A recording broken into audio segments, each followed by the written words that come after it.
வணக்கம் ஜி. வணக்கம் சார். ஜோதிடம் மகாபாரதம் நம்ம வழக்கமாக பதிவு செய்கிறது.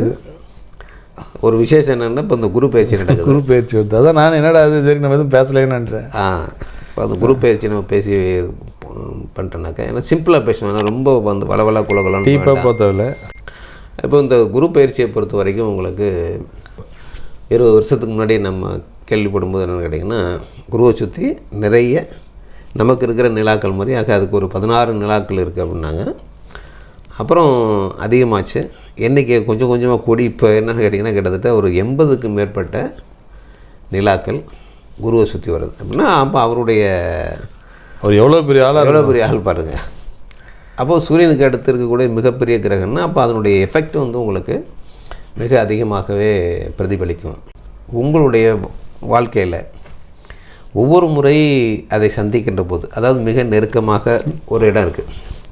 இப்போ மிக நெருக்கமான இடம் நம்ம சொல்கிறது என்னென்னு கேட்டிங்கன்னா, இப்போ இந்த பூமி இருக்கு இல்லைங்களா, பூமி வந்து சூரியனை சுற்றி வரக்கூடிய ஒரு கிரகம்.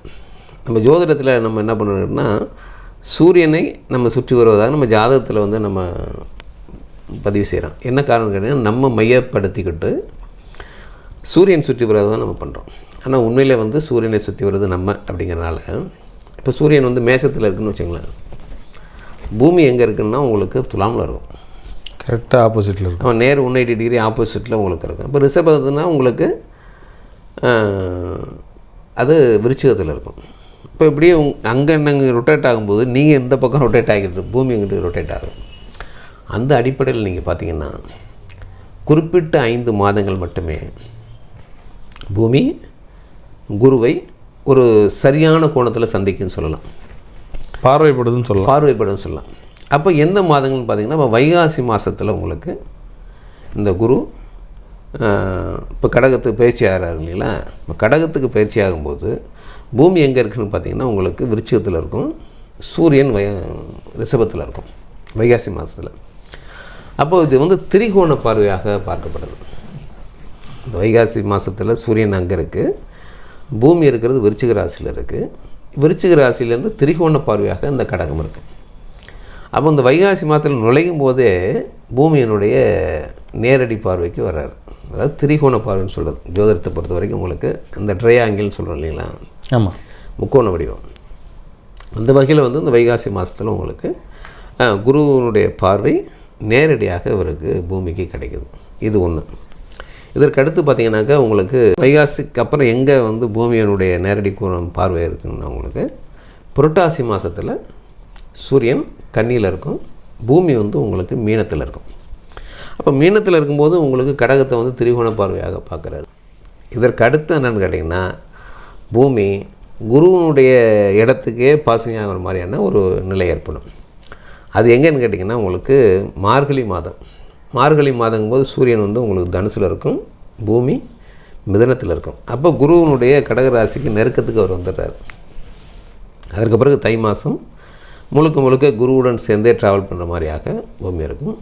அதுக்கப்புறம் மாசி மாதத்தில் சூரியன் உங்களுக்கு கும்பத்தில் இருக்கும், பூமி சிம்மத்தில் இருக்கும்.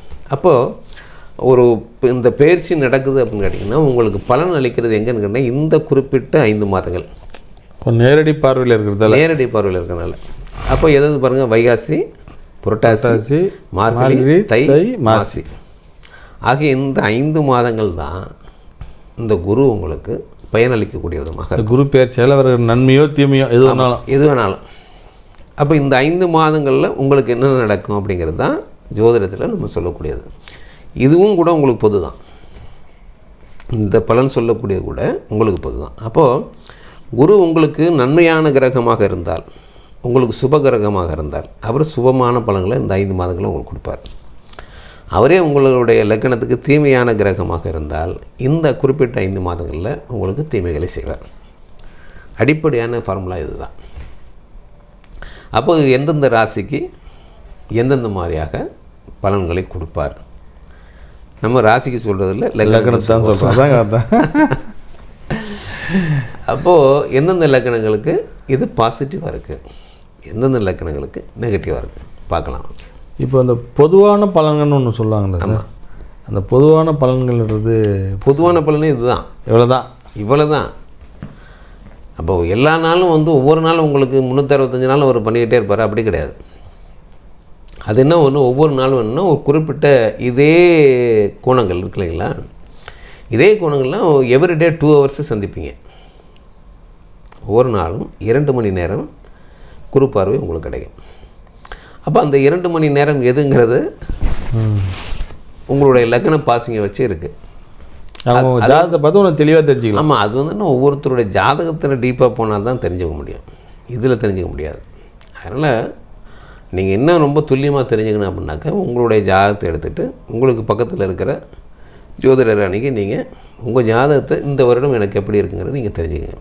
இது வந்து சொல்லக்கூடியது எல்லாமே பொதுவான யாருக்கு வந்து நன்மை அளிக்கும் யாருக்கு தீமை அளிக்கும் அப்படிங்கிற லக்னத்தின் அடிப்படையில் சொல்லக்கூடியதுனால அது கொஞ்சம் கவனம் எடுத்துங்க. பொதுவாக இந்த மிதுன லக்னம் வந்து உங்களுக்கு ஆசிலேஷன் மைண்ட் உடையவங்கன்னு சொல்கிறது, 2 விதமான மனநிலை உடையவங்க. இந்த குரு இவங்களுக்கு வந்து 7ஆம் இடத்துக்கும் 10ஆம் இடத்துக்கும் அதிபதி. இது நாள் வரைக்கும் லக்னத்திலே உட்காந்துருந்தார். இப்போ பயிற்சியாகி மிதனத்துலேருந்து கடகத்துக்கு பயிற்சியாகிறார். இவங்களுக்கு 2ஆம் இடத்துக்கு தான் போகிறார். ஸோ ஒரு சிறப்பான இடத்துக்கு தான் இவங்களுக்கு போகிறாங்க. தனம், வாக்கு, குடும்பம், கல்விங்கிற 4 விஷயங்களை தீர்மானிக்கக்கூடிய இடமாக கடகம் உங்களுக்கு மிதனத்தை பொறுத்த வரைக்கும் அமையுது. அது இல்லாமல் 10ஆம் இட அதிபதிங்கிறது உங்களுடைய தொழில் ஸ்தானத்தை குறிக்கக்கூடிய இடமாக இருக்குது. அங்கே ஏற்கனவே கர்மஸ்தானத்து அதிபதி சனி 10ல் உட்காந்துருக்காரு, ஜலராசியில் இருக்கார்.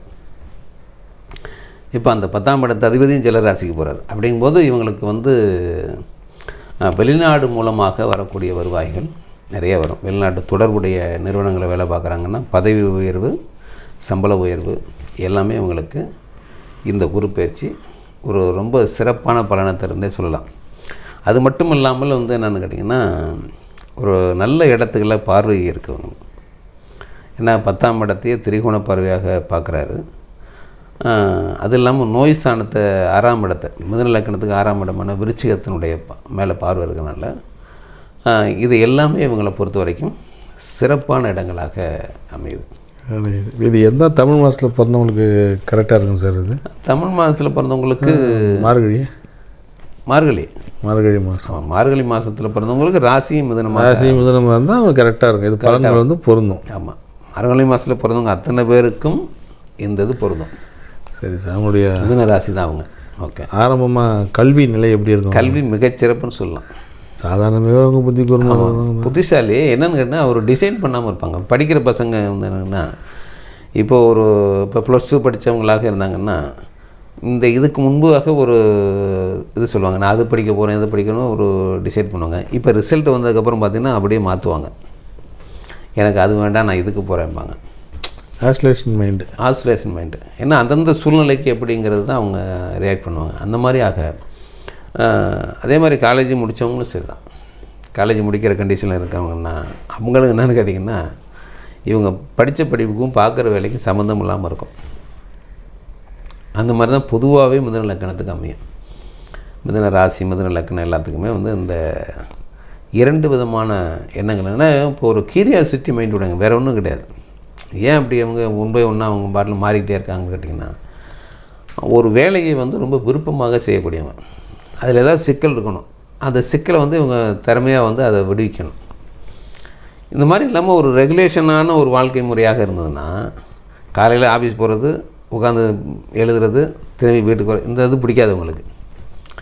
ரொம்ப கஷ்டமான பொசிஷனுக்கு போகிறதுக்கு விரும்புவாங்க.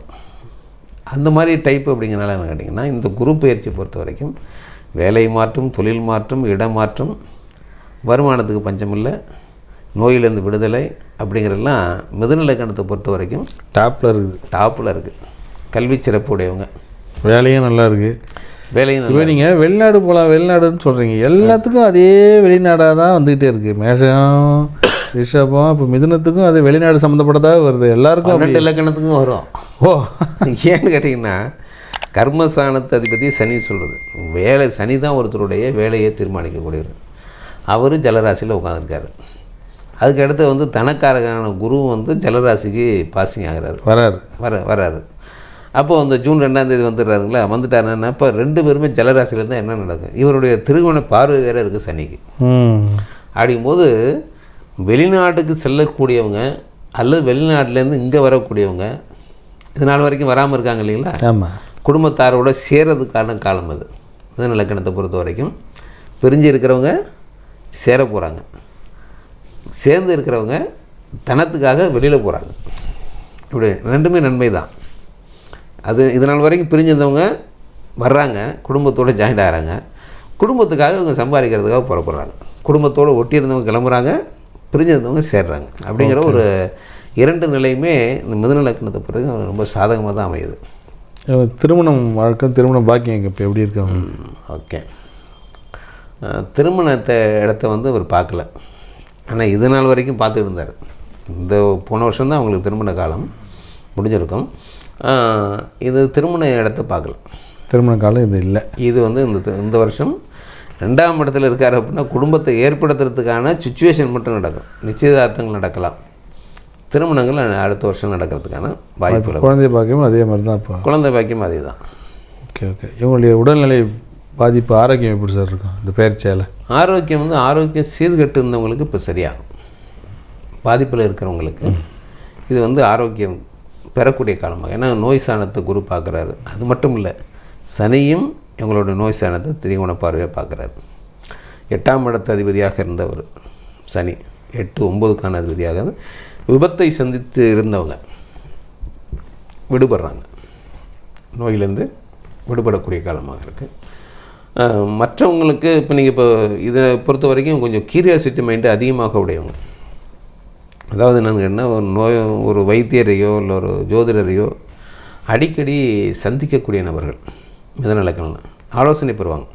கொஞ்சம் கூட இது இல்லாமல் ஏதாவது பிரச்சனை உடனே ஆலோசனை பெறக்கூடிய விதமாக தான் பெரும்பாலும் இருப்பாங்க. ஆகவே நீங்கள் உங்களுடைய ஜோதிடரை அன்றைக்கி நீங்கள் இந்த வருடத்தினுடைய உங்களுடைய ஜாதக ரீதியாக இருக்கிற நல்ல பலன்கள், சுப பலன்கள், அசுப பலன்கள் பார்த்துங்க. குறிப்பிட்ட மாதங்கள் இப்போ நம்ம சொல்லக்கூடிய இந்த பலன்களும் உங்களுக்கு எங்கே நடக்கணும்? இப்போ வைகாசி மாதம், புரட்டாசி மாதம், அதற்கு பிறகு மார்கழி, தை, மாசி, இந்த 5 மாதங்கள் நம்ம சொல்லக்கூடிய இந்த பலன்கள் உங்களுக்கு ரொம்ப பாசிட்டிவாக நடக்கும். மிதுனத்தை பொறுத்த வரைக்கும் டாப்பு தான். மிதுனத்தை பொறுத்த வரைக்கும் டாப்பு. மற்ற எல்லாத்த விட மிதுனம் நல்லா இருக்குது. மிதுனம் ரொம்ப சிறப்படையக்கூடிய விதமாக ஓகே நல்லாவே இருக்குது. அவங்களுக்கு மகிழ்ச்சி தரக்கூடிய விதமாக இருக்குது. பொதுவான பலன் தான் அது. ஒரு லக்னத்துக்கு எப்படிங்கிறது இது வந்து பொதுவான பலன். இப்போ நீங்கள் உங்களுடைய ஜாதகத்தை பற்றி நீங்கள் உங்களுக்கு பர்சனலாக நீங்கள் தெரிஞ்சுக்கணும் அப்படின்னு கேட்டிங்கன்னா அதை நீங்கள் உங்களுடைய ஜாதகத்தை எடுத்துகிட்டு போய் உங்களுக்கு வழக்கமாக இருக்கிற ஜோதிடரை பார்த்து நீங்கள் ஆலோசனை பெறலாம். ஏன்னா இப்போ உங்களுடைய தசா புத்திகள் என்ன நடக்குதுன்னு தெரியணும். உங்களுடைய ஏஜ் ரொம்ப முக்கியமானது. இதெல்லாம் இருக்குது.